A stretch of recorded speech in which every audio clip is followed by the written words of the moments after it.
सरकार जो है बहुत कमजोर हो चुकी है, किसी भी वक्त गिर सकती है। बीजेपी ये वादा कर रही है, दावा कर रही है कि वो सरकार बनाने जा रही है।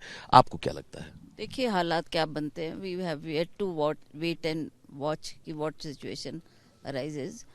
मैंने प्रदेश अध्यक्ष बनने के बाद बार बार ये माननीय मुख्यमंत्री से भी आग्रह किया, उनके ध्यानार्थ भी लाई कि हम पार्टी वर्कर को इग्नोर नहीं कर सकते, उनको आपको तवज्जो देना होगा। चाहे आप उनको बोर्ड में लें, कॉरपोरेशंस में लें, कई चेयरमैन बनाए, कहीं ना कहीं उनको तवज्जो देनी बहुत महत्वपूर्ण बात थी। एक बार नहीं, मैं 10 बार इस बात को मुख्यमंत्री से बोल चुकी हूँ। उसके बाद जब मुझे लगा कि कुछ इस पे फैसला ये लोग नहीं कर पा रहे, तो मैं हाईकमांड से भी मिली, चाहे वो वेणुगोपाल जी थे, चाहे वो हमारे प्रभारी थे, सोनिया जी थी, राहुल जी थे, सभी के ध्यानार्थ में मैंने ये बात लाई है कि अगला चुनाव बहुत नजदीक आ गया है हमारा लोकसभा का, और इस मकाम पे अगर हम पार्टी वर्कर को कहीं ना कहीं कोई महत्व नहीं देंगे, एक एक पार्टी वर्कर जो घर घर जाके वोट मांगता है, पिछले जो विधानसभा के इलेक्शन हुए उसमें भी उन्होंने ही काम किया था, उन्होंने ही हमारी सरकार बनाने में एक बहुत महत्वपूर्ण रोल अदा किया था। तो आज अगर इस मकाम पर लोकसभा के चुनाव को देखते हुए हम उनको कहीं एडजस्ट नहीं कर पाएंगे तो हमारे लिए ये चुनाव जीतने मुश्किल हो जाएंगे। ये बात मैंने उनके ध्यानार्थ भी लाई, वो बात मैंने हर फोरम पे भी उठाई, मीडिया में भी उठाई और इसको कहा। पर जो आज हम परिस्थिति देख रहे हैं ये इसी वजह से हुई है क्योंकि इन्होंने हमारी बात का संज्ञान नहीं लिया। यानी कि मैम ये कहा जा सकता है कि अब तक 14 महीने सरकार को हो चुके हैं, कार्यकर्ताओं को, तमाम पार्टी के वर्करों को जिन्होंने पार्टी के लिए मेहनत की है, उनको इस सरकार में नजरअंदाज किया गया है। बिल्कुल बिल्कुल बिल्कुल, आप देखिए किस हमारे वर्कर को एडजस्ट किया, कहाँ किया।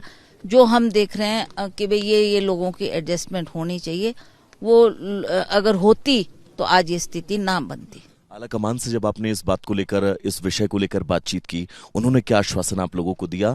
और क्योंकि लोकसभा चुनाव बहुत करीब अब आ चुके हैं, ऐसे में अगर पार्टी के अंदर खाने इस तरह का मनमुटाव रहता है तो ये तय है पार्टी को मुश्किलें होंगी और पार्टी हो सकता है शायद बहुत बैकफुट पर चली जाए। हमने तो हर भरसक प्रयास किया कि मैं एज पार्टी प्रेसिडेंट में सभी वर्कर को इकट्ठा रखूं, सभी से बातचीत करूं, फील्ड में जाऊं, लोगों की क्या भावना है उसको जानने का मैंने प्रयास किया और उस बात को मैंने बार बार हाईकमांड के भी सामने रखा है। आज अगर उन्होंने सुना होता, हमारी बात को महत्व दिया होता तो शायद आज ये परिस्थिति पैदा ना हुई होती। जो पर्यवेक्षक यहाँ पर आए हुए हैं इस वक्त, उनसे आप लोगों की मुलाकात हुई है? हाँ, हमने रात को उनसे बात रखी है।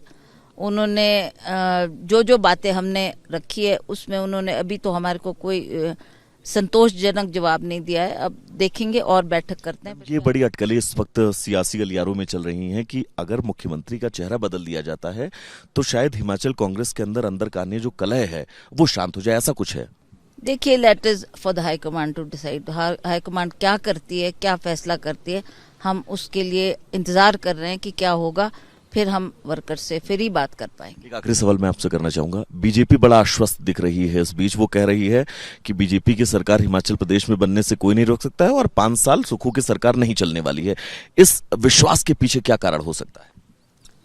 अब वो भी परिस्थिति देख रहे हैं, वो भी हालात देख रहे हैं, उसी बात को लेकर वो आश्वस्त है। और अगर ये ऐसी परिस्थिति ना होती तो बीजेपी इस बात को ना कह सकती थी। मैम, ब्रेकफास्ट डिप्लोमेसी और इस ब्रेकफास्ट डिप्लोमेसी के बीच विक्रमादित्य सिंह का न पहुंचना आज ब्रेकफास्ट के दरमियान अपने आप में बहुत कुछ कहता है। देखिए, जो हमने बातें की है उसका संज्ञान लें, हमारे को एक झुंझुना ना पकड़ा दें कि ये लो जी हम करेंगे, सोचेंगे। That is not the answer. बहुत हो चुका है ये। They have to sit down across the table, listen to our grievances कि हमने क्या बोला है, किन बातों को महत्व देना है, वो उनको सोचना है। अब हम उनसे बैठ के बात करेंगे कि क्या आपने निर्णय लिया है, क्या फैसला लिया है, उस पर। सरकार जो है बहुत कमजोर हो चुकी है, किसी भी वक्त गिर सकती है। बीजेपी ये वादा कर रही है, दावा कर रही है कि वो सरकार बनाने जा रही है। आपको क्या लगता है? देखिए हालात क्या बनते हैं, we have yet to wait and watch कि व्हाट सिचुएशन अराइजेज। मैंने प्रदेश अध्यक्ष बनने के बाद बार बार ये माननीय मुख्यमंत्री से भी आग्रह किया, उनके ध्यानार्थ भी लाई कि हम पार्टी वर्कर को इग्नोर नहीं कर सकते, उनको आपको तवज्जो देना होगा।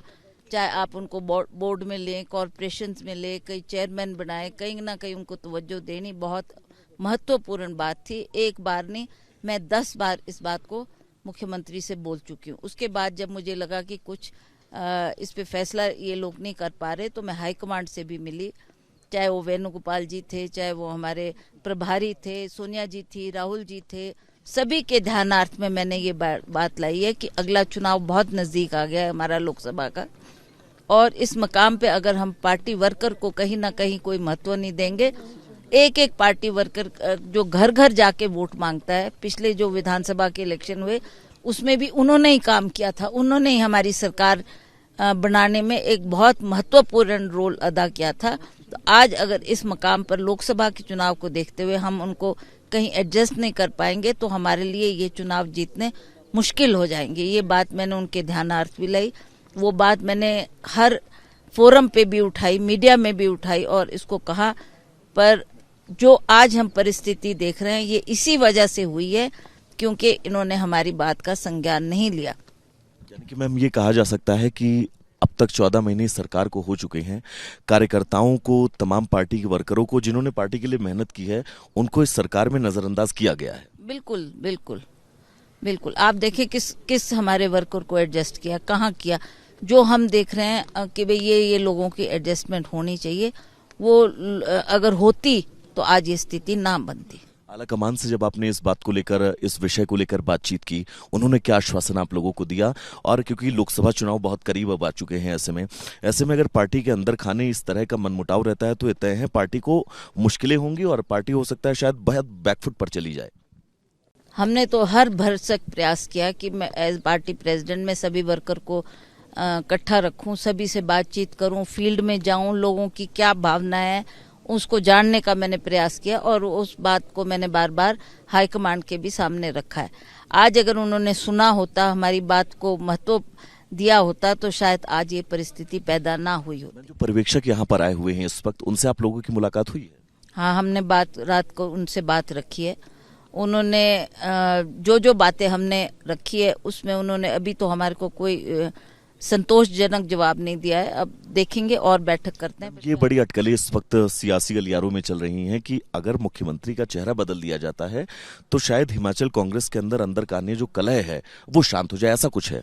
देखिए, that is for the high command to decide. High command क्या करती है, क्या फैसला करती है, हम उसके लिए इंतजार कर रहे हैं कि क्या होगा, फिर हम वर्कर से फिर ही बात कर पाएंगे। एक आखिरी सवाल मैं आपसे करना चाहूंगा। बीजेपी बड़ा आश्वस्त दिख रही है इस बीच, वो कह रही है कि बीजेपी की सरकार हिमाचल प्रदेश में बनने से कोई नहीं रोक सकता है और 5 साल सुखों की सरकार नहीं चलने वाली है।